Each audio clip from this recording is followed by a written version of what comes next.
Hey, it's Coach Justin from Ultimate Baseball Training, and today we're going to be talking about what you as a hitter can learn from golfers. Now, it doesn't even matter if you play golf, if you've never picked up a golf club in your life, this video is still going to be incredibly valuable to you. Golfers do a lot of things very, very well that contribute to success on the golf course, and actually, surprisingly enough, there's a lot that you can learn as a hitter in baseball from these golfers, and so that's what we're going to be discussing in today's video. I think you're going to like this one. Stay tuned. Without further ado, let's jump into it.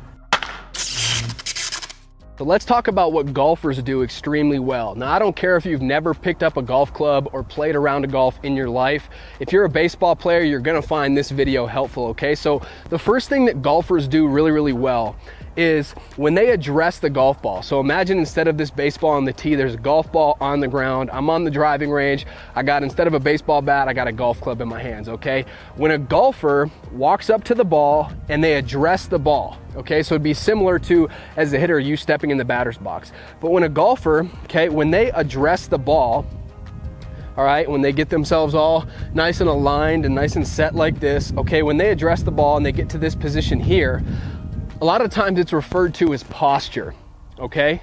So follow me here. That's referred to as posture. A lot of the times golfers, they get in trouble when they lose that posture. And so what I mean by that is when golfers address the golf ball like this, everything looks smooth here, right? But a lot of golfers, during their takeaway, during their backswing, their takeaway, a lot of golfers get in trouble because what do? With this front shoulder, they dive in like this, okay? So pay attention to the angle of my back here, my spine angle, all right? Good golfers are able to maintain this posture throughout their entire swing.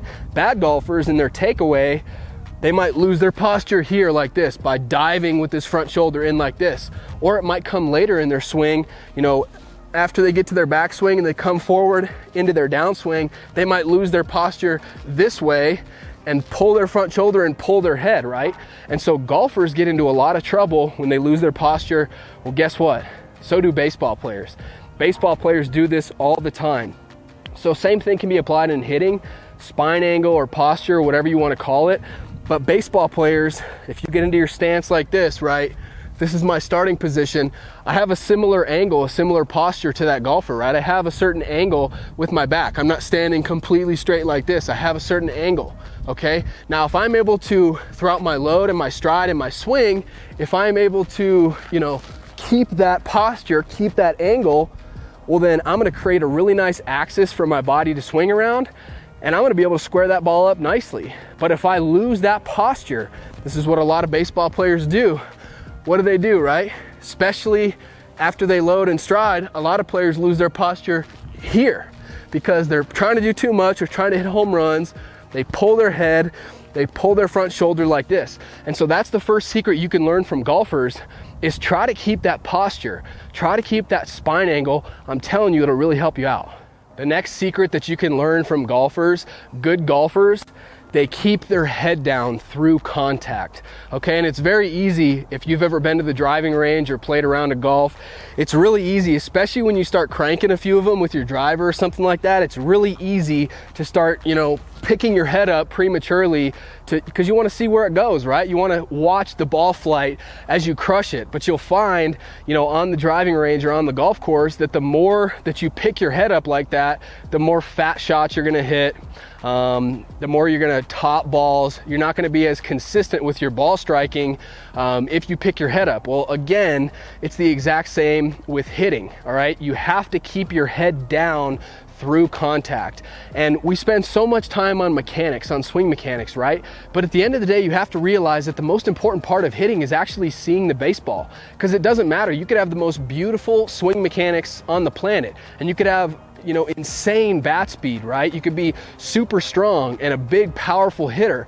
But if you don't watch the ball, and if you don't have good hand-eye coordination and you can't get the sweet spot, the barrel of the bat on the ball, then you're not going to be a good hitter. And even if you get on plane with the pitch and everything looks good, if you don't keep your head down through contact, you're not going to be consistent at the plate, all right? And so I'd encourage you to find a great hitter that does this really, really well. Look at some video clips of Nolan Arenado swinging. Arenado, I'm a big Rockies fan, but I love pointing out Arenado because he does this better than probably any other hitter that I can think of. Mike Trout does a really good job with this as well, but Arenado, you watch him, and when he makes contact with the ball, right, especially on his, home run swings and doubles in the gaps and things like that, when he makes contact with the ball, right, he hits the ball there, you're gonna notice him in the super slow-mo that he keeps his head down as he's finishing his swing. His eyes and his head are still down on the baseball. That's what you want. So he's a great player to watch. A great drill that you can do is just take no-look swings off the tee. What I mean by that is you place a ball on a tee, right, and you swing and you do just what I just did. Instead of, swinging and immediately picking your head up to see where it goes, instead, you hit the ball and you keep your head down. It's gonna feel a little bit weird at first because you're over-exaggerating it, but I would do this every time you hit off the tee. Keep your head down. Force yourself, it's gonna feel weird, but force yourself to keep your eyes down. Do it in batting practice too, and I'm telling you, when you get into a real game, it's gonna be like second nature. You're gonna see the ball so much better, okay? So keep your head down through contact. Another thing you can focus on is just having your chin, when you get to the point of contact, and then after contact, have your chin on your back shoulder. You want your back shoulder to almost, hit your chin here. That'll tell you that you're doing a really good job at keeping your head down.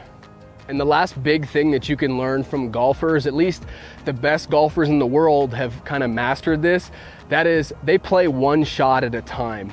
And baseball players, you should play one pitch at a time. And this is not something that just happens overnight. All of a sudden, oh, I got it. I can play one pitch at a time.